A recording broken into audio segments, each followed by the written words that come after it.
Сәлеметсіздер ме, құрметті шәкірттер, сіздермен бірге Қазақстан тарихы пәнінің оқытушысы мен Бақнұр.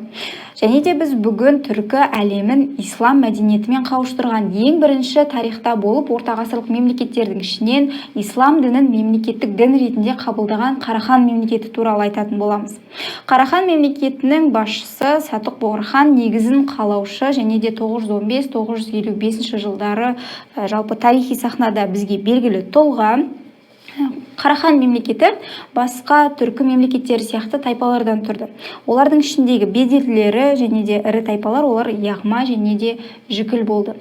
999 жылы Қарахан мемлекетінің тарихында ерекше жыл болды. Себебі сол кезде саманилермен болған соғыста Самани мемлекетін, Самани әулетін жеңіп, өзінің мемлекеттілігін сақтап қалды дейміз.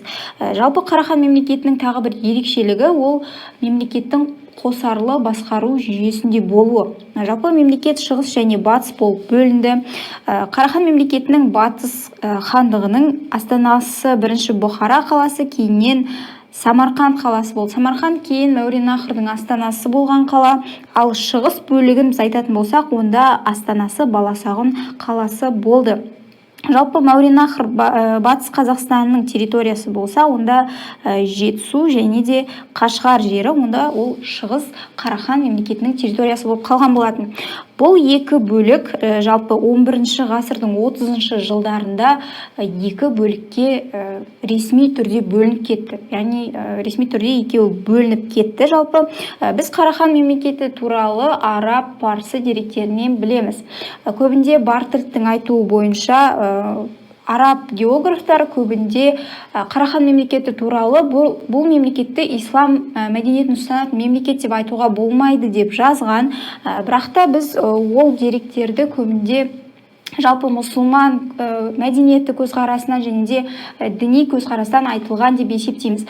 Себебі 960 жылы Сатуқ Боғырханның мұрагері Мұса хан мемлекеттік дін ретінде ислам дінін бекіткен болады. Тіпті Сатуқ Боғырханның өзі де ислам дінін қабылдаған және де ислам дінін қабылдағаннан кейін оның есімі Әбдікәрім болып өзгертілген болатын. Жалпы мұсылман дінін мемлекеттік дін ретінде қабылдаудың көп себептері де болды. Жалпы мұсылман мемлекеттерін сол жалпы Орта Азияда мекендеген мұсылман мемлекеттерімен жақсы қарым-қатынаста болу, сонымен қатар көп мұсылман тайпаларын, мұсылман дінін ұстанған тайпаларды өзіне қосып алу, біріктіру мақсатында болды. Жалпы араб халифаты осы кезде күшейіп тұрды.